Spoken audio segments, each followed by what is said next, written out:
जैसा आपको पहले भी कहा है, इसमें जो सब कुछ लिखा है रटने के लिए नहीं जाओगे। कोई बीच में पॉइंट होता है काम का, उस पर सिर्फ फोकस करना है, बाकी ये नहीं कि हाँ सब कुछ रटने पे लगे हुए हो। ठीक, देखते हैं। तो हार्मोनल थेरेपी, तो उसमें मेनली आप जानते हो हार्मोन्स में हम लोग जो बेसिकली बात करते हैं तो एस्ट्रोजन की करते हैं। खासकर एस्ट्रोजन का जैसे यूज हम कहाँ पर देखते हैं, तो पोस्ट मेनोपॉजल जो सिम्टम्स आते हैं ना महिलाओं के अंदर, तो उनको ट्रीट करने में एस्ट्रोजन जो है वो बहुत यूजफुल है। तो वहां पे एक मेनली याद रखोगे, ठीक है। पोस्ट मेनोपॉजल सिम्टम्स जो होते हैं उनको ट्रीट करने के लिए एस्ट्रोजन का यूज करते हैं, तो ये एक जरूरी बात है। दूसरा, आयुर्वेद में एक द्रव्य है चतुर्बीज, आपने पढ़े होंगे। अगर याद हो किसी को, कोई नाम बताएगा चतुर्बीज के क्या क्या आते हैं? चंद्रसूर मेथिका, चंद्रसूर्य और मेथिका चंद्रचूड़ मेथिका। चंद्रसूर मंगरेला, कालाबाजी यवानी। यावानी, ठीक है। ठीक है, तो उनमें एक द्रव्य ऐसा है जिसको एस्ट्रोजन का सोर्स माना जाता है, कौन सा है वो? चंद्रसूर।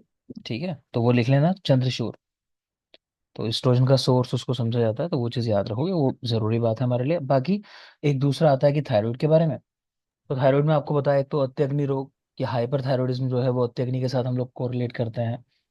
ठीक है।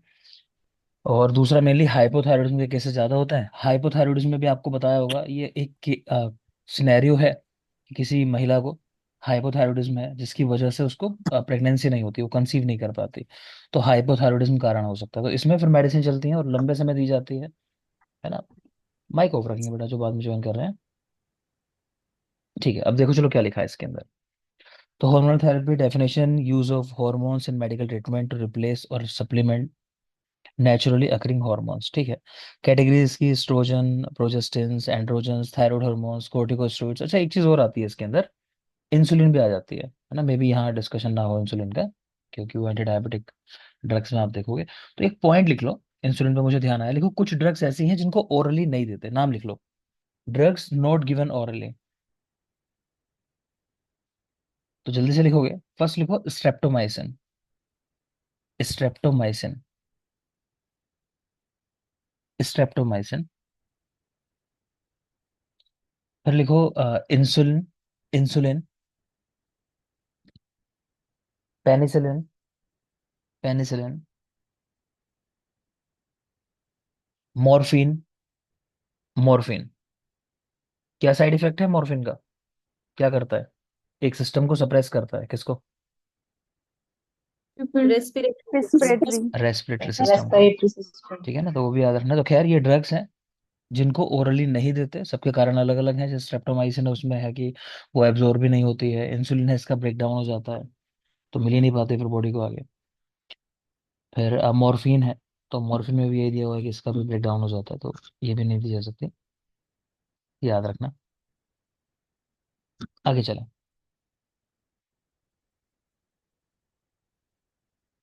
तो कैटेगरीज में ड्रग से कुछ नाम देख लिया आपने। मैकेनिज्म ऑफ एक्शन देखो: bind to specific hormone receptors to regulate various physiological processes. Side effects इसके वेरीज विद हार्मोन टाइप, में इंक्लूड वेट गेन, ठीक है, मूड चेंजेस हो सकते हैं, increase risk of thrombo embolism. तो सीधी सी बात यह है कि अगर आप थायराइड जैसा हार्मोन दे रहे हो जो पूरी मेटाबॉलिज्म को कंट्रोल कर रहा है, तो कोई भी साइड इफेक्ट हो सकता है। ठीक है ना। आगे देखेंगे, डोज एंड ड्यूरेशन लिखी है, वो आप देख लेना, कोई खास नहीं मेरी साइड से। आगे चलते हैं। एंटी ओबेसिटी ड्रग्स, तो drugs which use to reduce और कंट्रोल वेट। इनकी भी कैटेगरीज में कुछ एपेटाइट सप्रेसेंट का काम करते हैं, कुछ फैट एब्जॉर्प्शन इनहिबिटर्स का काम करते हैं। नॉर्मली यही वाली ड्रग्स हैं जो मॉडर्न में यूज की जाती हैं इस पॉइंट ऑफ व्यू से। ओरलीस्टेट कॉमन उदाहरण है, नीचे लिखा भी, ये नाम देख पा रहे हो, ओरलीस्टेट। ठीक है। Given thrice daily with meals. Onset is 24 to 48 hours, duration is 24 hour. खैर वो छोड़ो, डोज चाहो तो इसकी याद कर लो। और इसका साइड इफेक्ट क्या होता है ना, कि आप बॉडी में फैट को एब्जॉर्ब नहीं होने दे रहे हो। तो कुछ ऐसे वाइटमिन होते हैं जो फैट सोल्यूबल होते हैं। कौन कौन से होते हैं? ADEK। एडी। ADE के। ठीक है ना, तो जाहिर सी बात है कहीं ना कहीं बॉडी में इन चीज़ों की कमी हो जाती है, तो ये अच्छी नहीं समझी जाती है ड्रग्स ज़्यादा। क्लियर। आयुर्वेद में कौन सी ड्रग्स मेनली कंसिडर करते हैं हम लोग, तो गुगलू को कंसिडर करते हैं, गुगलू। तो उसमें भी याद रखना कि अगर पुराना गुगलू होता है, पुराना गुगलू, तो वो काम करता है ना। नवीन गुगलू भ्रंगण का काम करता है, तो वो भी याद होना चाहिए आपको। खैर, तो वापस देख लोगे, तो anti obesity drugs, drugs which reduce और कंट्रोल वेट। एपेटाइट सप्रेसेंट्स हैं, फैट एब्जॉर्प्शन इनहिबिटर्स हैं, mechanism of action. Appetite suppressants उदाहरण दिया है, फिनटेरामिन देख लोगे, इंक्रीजेज नोर इपिनेफ्रिन रिलीज। ठीक है। फैट एब्जॉर्प्शन इनहिबिटर्स, तो ओरलिस्टेट, इट इनहिबिट पैंक्रियाटिक लाइपेज, तो यही काम करता है इनको प्रोसेसिंग कराने का फैट की। Side effects increase heart rate, gastrointestinal disturbances हो सकते हैं, जाहिर सी बात है। डोज एंड ड्यूरेशन, तो 120 मिलीग्राम थ्राइस डेली बता दिया आपको with meals. Anti diabetic drugs, तो लिखे हैं नाम इनके भी। तो drugs use to control blood sugar levels in diabetes categories, तो इंसुलिन है, ओरल हाइपोग्लाइसेमिक्स है जैसे मेटफॉर्मिन, सल्फोनिलूरियाज। एक सवाल और बनता है बल्कि, एक तो आपको पता है इंसुलिन जो है ओरली नहीं लेते हैं ना। वैसे रिसर्च जो है रिसेंट वो ये कहती है कि कंपोनेंट बन गया है, मतलब इंसुलिन ओरली दिया जा सकता है। लेकिन शुरुआत में जब ड्रग्स बनती हैं बहुत महंगी होती है, तो जब तक मार्केट में नहीं आ जाए, इजी टू यूज ना हो जाए, तब तक उसको ये मानते हैं कि नहीं है अभी, है ना। तो अभी इंसुलिन फिलहाल उसी कैटेगरी में रखना है कि ओरली नहीं यूज करना। दूसरी बात, यहाँ मेटफॉर्मिन देख पा रहे हो, इसके ऊपर सवाल पूछ लेते हैं कि जो ओबीज लोग होते हैं उनमें इनमें से कौन सी ड्रग दी जाती है, मतलब कौन सी ड्रग सुटेबल है डायबिटिक पेशेंट्स के अंदर जो ओबीज होते हैं। तो मेटफॉर्मिन जो है ये कहीं ना कहीं वेट रिडक्शन का भी काम करती है, मेटफॉर्मिन, इसको याद रखोगे। दूसरा, अपनी इसी प्रॉपर्टी की वजह से, वेट को कम करने की वजह से, महिलाओं की एक बहुत कॉमन कंडीशन है पीसीओडी। ठीक है। से तो हाँ बेटा, तो ये भी जनरली इसमें भी वेट ज्यादा ही होता है, तो उसको भी कवर करने के लिए साथ में मेटफॉर्मिन वहां भी दिया जाता है। तो याद रखना कि मेटफॉर्मिन तो ओबीज डायबिटिक्स डायबिटिक्स जो है उनके अंदर यूजफुल है मेनली मेटफॉर्मिन, स्पेशली याद रखना। बाकी तो कोई नॉर्मल, कोई ऐसी खास बात है नहीं, नॉर्मल चीजें हैं। मैकेनिज्म ऑफ एक्शन, तो insulin it facilitates glucose Uptake, metformin it decreases hepatic glucose production. ठीक है, तो ग्लूकोज का प्रोडक्शन ही कम हो जाता है मेटफॉर्मिन की वजह से। देख लो, इसमें डिटेलिंग में फिर नहीं जाऊंगा। इंसुलिन की डोज आप जानते हो, लगभग हम ऐसा मानते हैं 0.1 यूनिट पर किलोग्राम बिफोर मील, तो वो दिया हुआ है स्टैंडर्ड यहाँ पे। और मेटफॉर्मिन 500 से 1000 mg ट्वाइस डेली। और जो डायबिटिक ड्रग्स होती हैं उनमें जनरली क्या बात होती है कि एंटीसाइबल दी जाती हैं भोजन के पहले, जनरली ये रूल फॉलो करते हैं। इंसुलिन का अलग पूरा चलता है, वो हम डिटेलिंग में नहीं जाएंगे अभी। एंटी थायरॉयड ड्रग्स, तो drugs use to treat hyperthyroidism, mainly hyperthyroidism की बात कर रहे हैं। हाइपो में तो आप सीधा हार्मोन दे देते हो, और हाइपर थायरॉयडिज्म के अंदर ड्रग दी जाती है मिथामिजोल, जो नाम यहाँ लिखा हुआ है देख पा रहे हो, बस नाम देख लेना, इसमें और कुछ नहीं है। आगे आ जाइए।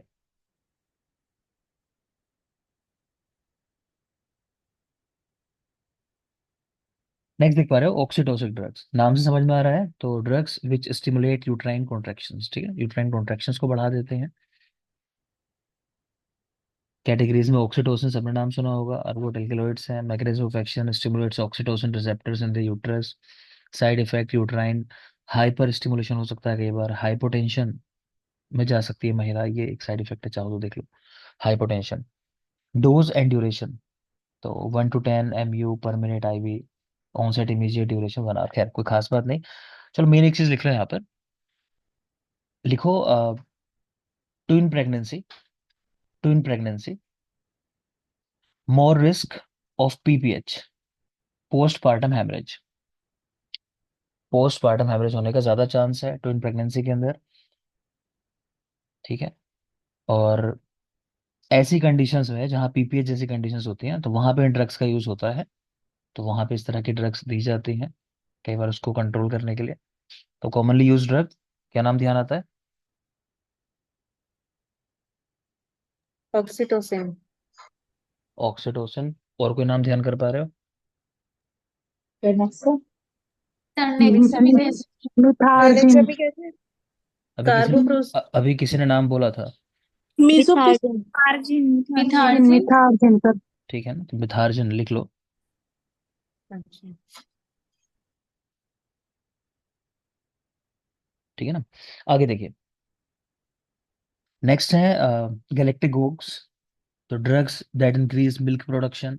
अगेन कोई खास नहीं है, मुझे नहीं लगता यहाँ से सवाल बनना चाहिए। तो इसमें एक उदाहरण दिए हुए हैं, मेटोक्लोप्रामाइड, डोमपेरिडोम, तो देख लो इनको, और कुछ नहीं देखेंगे इसमें। It increases prolactin levels by blocking dopamine receptors, नहीं जाना डिटेलिंग में, इतना देख लो बस उदाहरण क्या है इसके गैलेक्टोकोक्स के, मेटोक्लोप्रामाइड और डोमपेरिडोम। आगे चलिए, कॉन्ट्रासेप्टिव्स। ठीक है, तो इसमें एक चीज आती है कि नॉन स्टेरॉइडल एक कॉन्ट्रासेप्टिव है, इंडिया में ही बना है, नाम उसका क्या है, कोई जानता है? नॉन स्टेरॉइडल,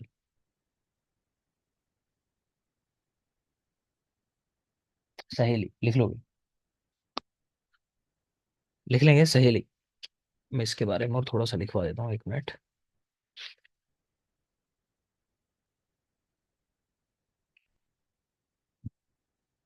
ये है बेटा केंद्रीय औषध अनुसंधान केंद्र लखनऊ द्वारा विकसित है, ये भी लिख लोगे।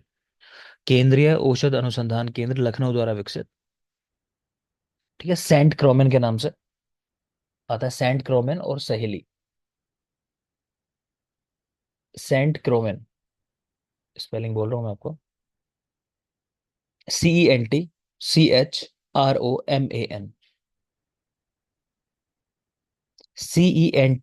CENTCHROMAN। ठीक है, 30 mg वंस अ वीक इसको यूज करते हैं, लिखना चाहो तो 30 mg वंस अ वीक। ठीक है, नॉन स्टेरॉइडल है, ये खास बात है, बाकी इसमें और अगेन कुछ बहुत खास नहीं है, जल्दी से पढ़ लेते हैं। तो drugs use to prevent pregnancy, categories की, ओरल कॉन्ट्रासेप्टिव्स, इंजेक्टेबल्स, इम्प्लांट्स सब यूज होते हैं, जानते हो।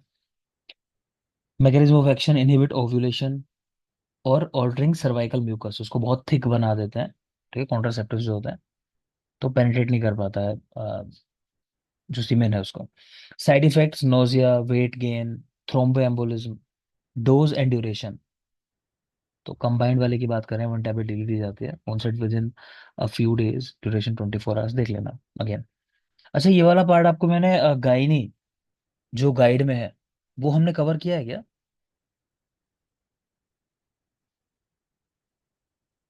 हाँ बेटा, गाइनी गाइड। गाइड नहीं, नहीं सर, गाइड से नहीं हुआ। अच्छा, आपके टॉपिक में नहीं है, चलो 1 मिनट दो मुझे, मैं लिखवा देता हूँ यहाँ से भी 1-2 पॉइंट ना, आपको ये टॉपिक आया है सामने तो। 1 मिनट दीजिए मुझे सर, लिख लो जल्दी से, 2-4 पॉइंट्स है चलो इसके अंदर। तो लिखो फर्स्ट मिनी पिल्स, लिख लो, यहाँ लिखा नहीं है क्योंकि बेटा, मिनी पिल्स। मिनी पिल्स के सामने लिखोगे ओनली प्रोजेस्ट्रॉन, कि उनमें सिर्फ क्या होता है, प्रोजेस्ट्रॉन। Mini pills. दूसरी लिखो डिम्पा, DIMPA, डिम्पा। इसके सामने लिखो कैसे फॉर्म में है, इंजेक्टेबल। ठीक है, इंजेक्टेबल, इसकी फुल फॉर्म लिख लोगे, depot मिड्रोक्सी progesterone acetate. Depot, DEPOT, depot जो होता है मतलब भंडार, डिपो मेड्रोक्सी प्रोजेस्ट्रोन एसीटेट। तीसरा, यहाँ कंबाइंड पिल्स दे ही रखी हैं, तो समझ में आ रहा होगा इसमें दोनों चीजें होती है, एस्ट्रोजन और प्रोजेस्ट्रॉन। नेक्स्ट लिखो post coital pills. Post coital यानी कोइटस के बाद जो ली जाती हैं ड्रग्स, तो पोस्ट कोइटल पिल्स, तो उसमें लिखिए high dose of estrogen. High dose estrogen, high dose of estrogen post coital pills के अंदर। नेक्स्ट लिख लो male contraceptive pill. Male contraceptive, नाम लिखो गोसीपोल। Mail contraceptive गोसीपोल।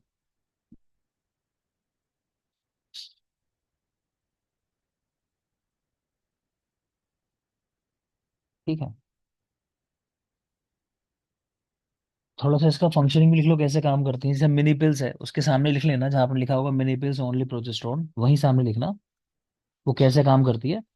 तो ऑल्टरिंग सर्वाइकल म्यूकस, जो हम बात कर रहे हैं ना, सर्वाइकल म्यूकस की प्रॉपर्टी चेंज हो जाती है, ज्यादा थिक हो जाता है वो, तो मिनी पिल्स वो काम करती हैं। कंबाइंड पिल्स जो यहाँ लिखा हुआ है, इसके सामने लिख सकते हो ये इनहिबिशन ऑफ ओव्यूलेशन, मतलब इनहिबिट्स ओव्यूलेशन, कंबाइंड पिल्स। और इंजेक्टेबल भी यही काम करती है, इंजेक्टेबल का भी यही काम है।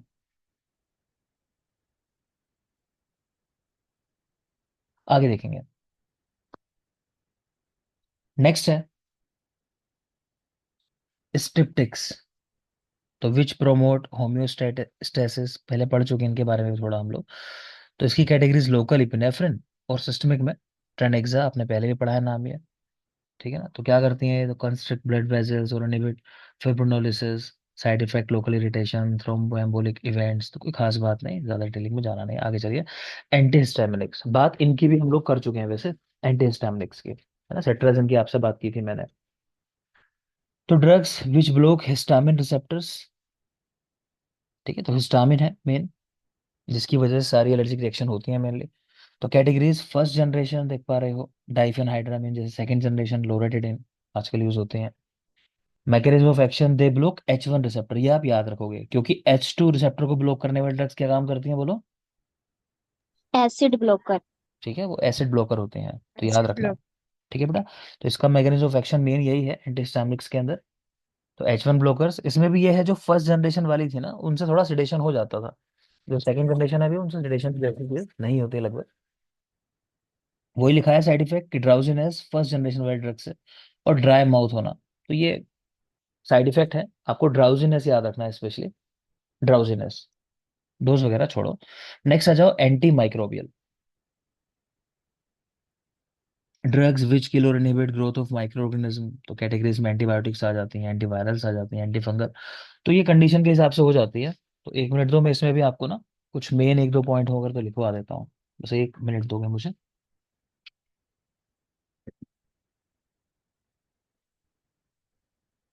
मैं ड्रग ऑफ चॉइस ही लिखवा दूंगा आपको, जो मेन होंगे इसमें, इस तरह के कुछ।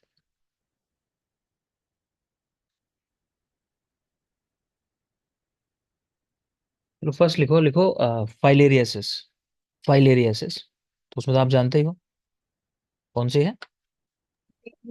Diethyl ivermectin. कार्बामोजिन। ठीक है, आइवरमेक्टिन भी डीईसी। देते हैं। ठीक है, डायथाइल कार्बामेजिन, और आइवरमेक्टिन भी देते हैं, वैसे सही कह रहे हैं, आइवरमेक्टिन भी है, लेकिन डीईसी आपको स्पेशली याद रखना है। ठीक है, डीईसी, डायथाइल कार्बामेजिन। नेक्स्ट लिखिए।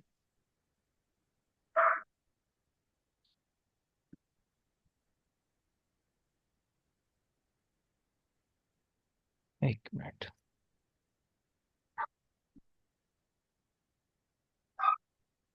माइक ऑफ कर लो, किसी का माइक ऑन है, मैं डिस्टर्ब हो रहा हूँ बस, माइक ऑफ कर लोगे।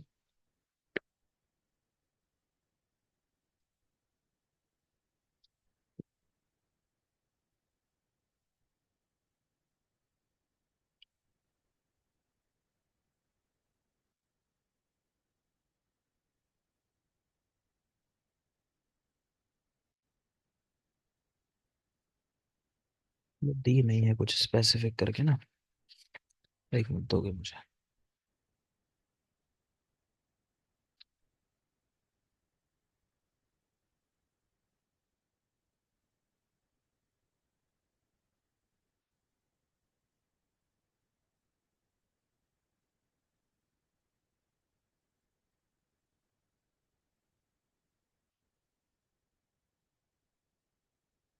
डी नहीं है, ठीक है, चलो आप लिख लो, एक दो मैं लिखवा रहा हूँ। लिखो ट्यूबरक्लोसिस, ट्यूबरक्लोसिस, SHREZ, श्रेस करके लिख लो, मैं एक्सप्लेन पहले कर चुका हूँ आपको। SHREZ उतना लिख लेना। फिर लिखो लेप्रोसी, तो उसमें लिखेंगे डेप्सोन, रिफेम्पिसिन, क्लोफाजिमिन, डेप्सोन, रिफेम्पिसिन, क्लोफाजिमिन।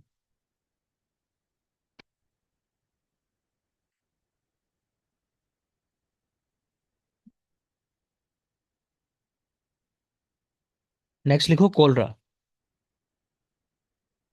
लिखो टेट्रासाइक्लिन्स, कोलरा, टेट्रासाइक्लिन्स।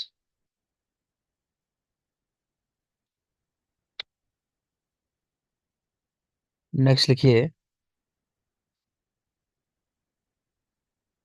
क्लोस्ट्रीडियम, पता है ना, जो गैंग्रीन होता है नॉर्मली, ज्यादातर उसमें किसका इन्वॉल्वमेंट होता है, किस बैक्टीरिया का, तो क्लोस्ट्रीडियम ही होता है।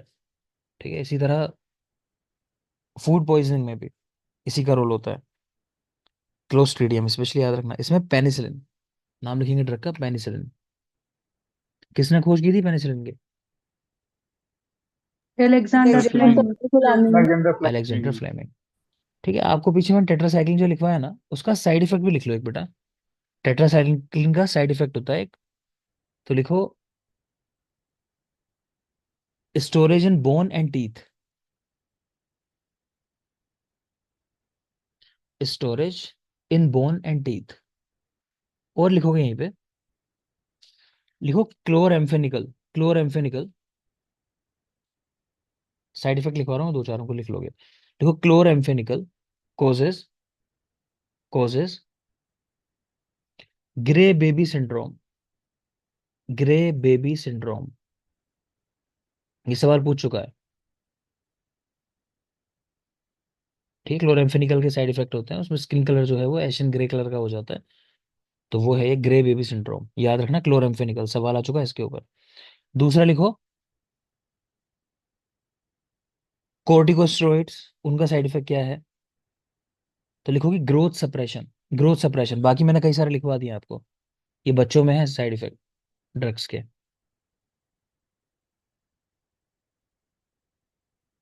ठीक है, और कोई इसमें कुछ खास इस तरह की नहीं लग रही है आपको मैं अलग से बताऊं जिनके ड्रग्स इन्होंने जनरली कर दिया, जनरलाइजेशन कर दिया। खैर वापस आ जाओगे, तो एंटी माइक्रोबियल की बात कर रहे थे, तो देखेंगे वापस यहाँ। तो मैकेनिज्म ऑफ एक्शन, तो inhibit cell wall synthesis, protein synthesis, nucleic acid synthesis, तो ये सब रोक देते हैं। जीआई अपसेट हो सकता है इनकी वजह से। होता क्या है, अब ये इसके ऊपर सवाल आता है, तो कौन सी एंटीबायोटिक है, यहाँ नीचे नाम लिखा हुआ है एमोक्सिसिलिन। इसकी वजह से जीआई अपसेट होना बहुत कॉमन है। ठीक है, कि जो हमारा गट में बैक्टीरिया रहते हैं नॉर्मली, उनको भी किल कर देती है एमोक्सिसिलिन, तो जिसकी वजह से जीआई अपसेट हो जाता है। तो स्पेशली याद रखना, जीआई अपसेट मतलब डायरिया आप लिख सकते हो, क्योंकि वो डायरिया पूछेगा, जीआई अपसेट नहीं पूछेगा आपसे। तो डायरिया इसकी वजह से हो जाना मोस्ट कॉमन कॉम्प्लिकेशन है इसका, तो वो स्पेशली याद कर लेना। आगे देखें, एंटी मलेरियल, तो drugs use to prevent to treat malaria, तो कुछ नाम लिखे हैं, chloroquine, artemisinin based combination therapies जो आती हैं एसीटी, वो देखते होगे वो। Mechanism of action, inhibit parasite growth and replication. बताओ चलो, मलेरिया की एसेक्सुअल फेज जो होती है वो ह्यूमन में होती है या मॉस्किटो में होती है? ह्यूमन में। ह्यूमन ह्यूमन में। में। ठीक है, तो पढ़ाया पूरा आपको मलेरिया के बारे में वहाँ भी। हाँ बेटा ठीक है। साइड इफेक्ट देख लो, नोजिया, हेडेक, एक्यूटी वेव का बढ़ जाना। आपके सिलेबस में कुछ ईसीजी नहीं है ना? ठीक है, पर लिख लो चाहो तो एक, ईसीजी में ना क्यू वेव आती है, उसके ऊपर सवाल पूछ लेते हैं क्यू वेव, कि वो क्या बताती है। बहुत कॉमन क्वेश्चन है मतलब ये। तो पैथोलॉजिकल क्यू वेव क्या बताती है, कि पास्ट एमआई। एमआई। ठीक है ना, कि एमआई हुआ है कभी, इन्फाक्शन कहने का मतलब है। तो इन्फाक्शन की कंडीशन में क्यू वेव बनती है। वन स्मॉल स्क्वायर से कमी होती है, जनरली डिफ्लेक्शन दिखाई भी नहीं देना चाहिए, इतना कम होता है, लेकिन अगर दिखाई दे रहा है वहां पे ईसीजी पे, तो इस पे सवाल आता है, तो वो स्पेशली याद रखना। बाकी ये भी अच्छी चीज है कि क्यूटी प्रोलोंगेशन एंटी मलेरियल से।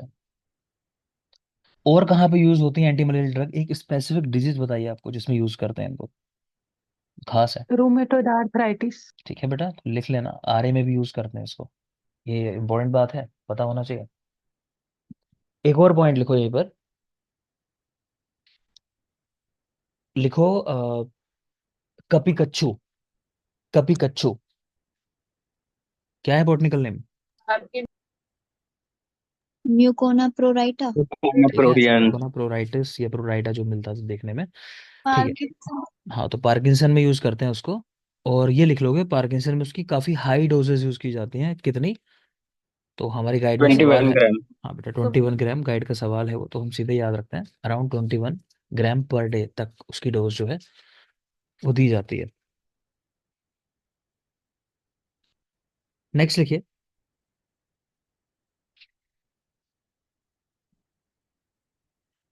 नेक्स्ट उसी में लिखना जहां पार्किंसन के बारे में लिख रहे थे। लिखो उसकी levodopa is pro drug. Levodopa is pro drug.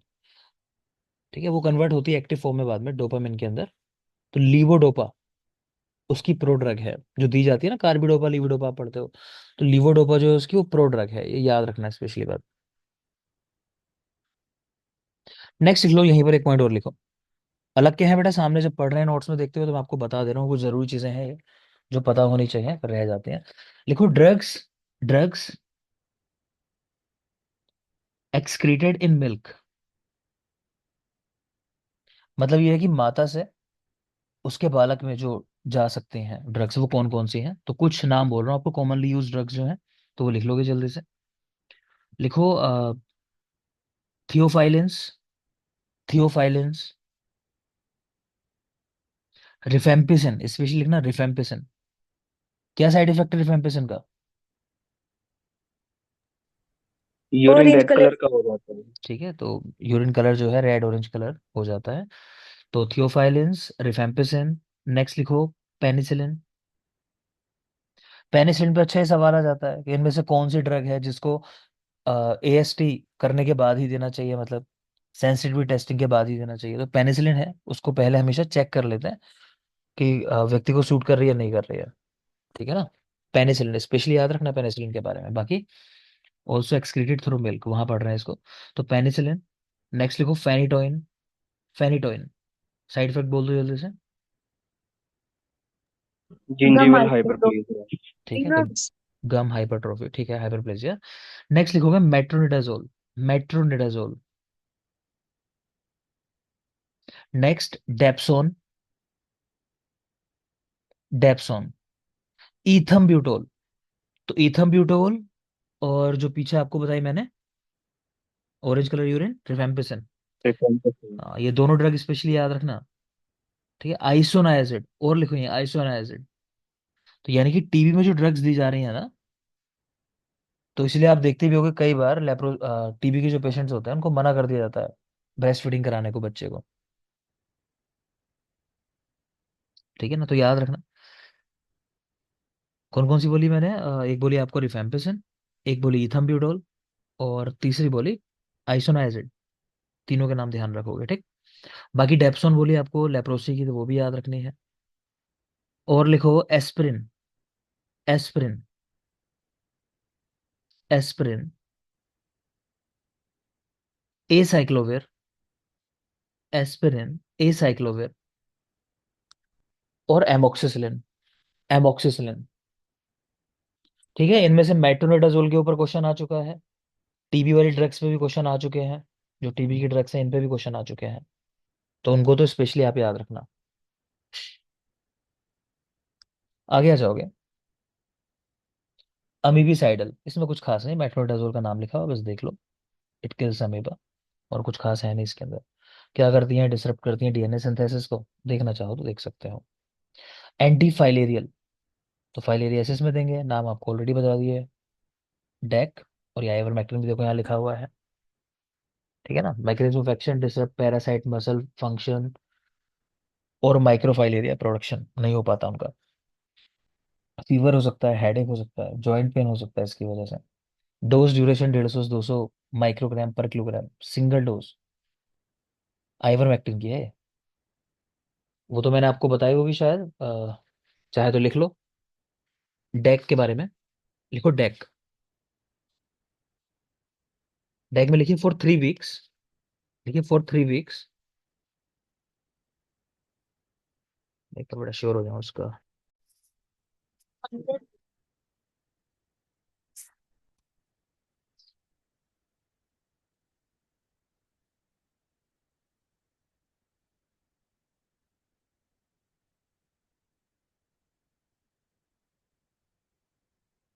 लिख लो 21 डेज, लगभग वही 3 weeks. 5 milligram TDS। 5 milligram TDS for 3 weeks.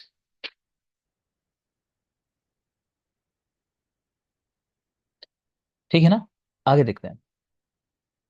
Anti हेलमिंथिक्स, तो ड्रग्स दैट एक्सपेल और डिस्ट्रॉय पैरासिटिक वर्म्स। एल्बेंडाजोल सबने कॉमनली यूज की होगी, albendazole, mebendazole. Mechanism of action inhibit glucose Uptake and microtubule formation parasites. इसको चाहो तो देख सकते हो कैसे काम करती हैं।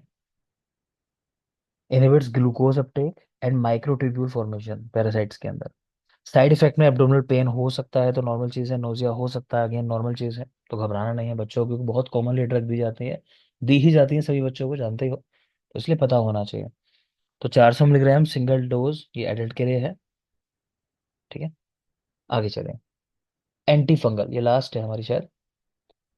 तो drugs use to treat fungal infections, categories azoles नाम से होती हैं, फ्लूकोनाजोल जैसे नाम देख पा रहे हो। ठीक है, पोलीन्स जैसे एम्फोटेरिसिन भी, इसको याद रखोगे।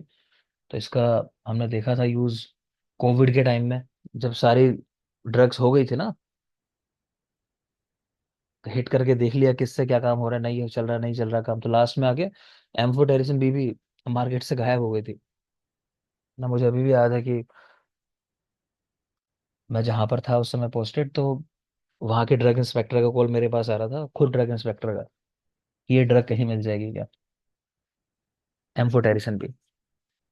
तो वही था, सब ट्राई कर रहे थे उस समय, पता नहीं क्या काम कर रहे थे। खैर, एजोल्स और एम्फोटेरिसिन भी याद रखेंगे। Mechanism of action, inhibit ergosterol synthesis, disrupt fungal cell membrane. तो मेनली सेल मेम्ब्रेन, ये तो एक कॉमन पॉइंट है। ज़्यादातर ड्रग्स इस तरह काम करती हैं कि एंटी बैक्टीरियल हो, एंटी फंगल हो, ये तो कॉमन पॉइंट में आ जाता है, तो इसको तो याद ही रखना कम से कम। बाकी साइड इफेक्ट्स में हिपेटोटॉक्सिसिटी है, नेफ्रोटॉक्सिसिटी है। Dose and duration 150 mg single dose दी जाती है इसके। ठीक है, 150 mg single dose vaginal candidiasis में। Onset in hours, duration 24 hours, तो कुछ खास नहीं। तो ये वाले पॉइंट्स बेटा कंप्लीट हो जाते हैं हमारे। ये वाला पॉइंट है अगला, जनपदों ध्वंस, और इससे रिलेटेड चीजें हैं, तो इनको देखेंगे ब्रेक के बाद, टाइम ब्रेक का हुआ। ठीक है, ब्रेक लो, 10 मिनट्स, वापस आओ, कंटिन्यू करते हैं। ये वाले जो स्क्रीन पर है। प्लस मुझे अब तक मैं बता दूं, किसी ने भी भेजा नहीं है लिख के कि कौन से पॉइंट्स नहीं कवर हुए आप लोग के।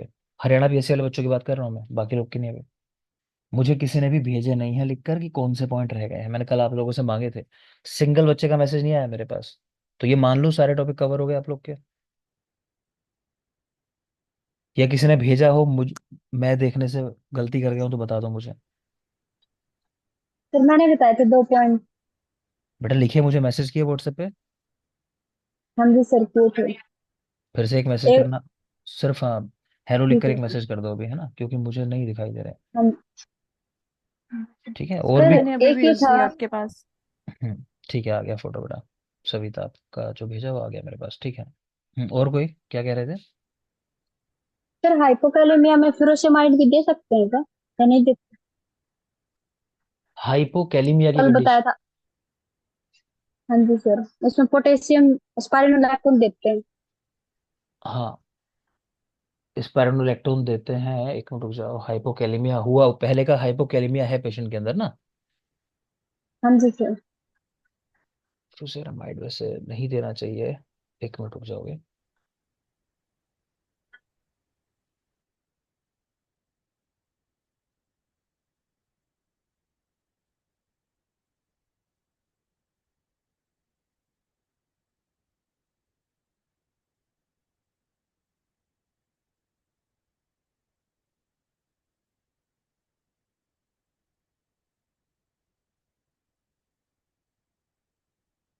बेटा नहीं देना चाहिए। ठीक है सर।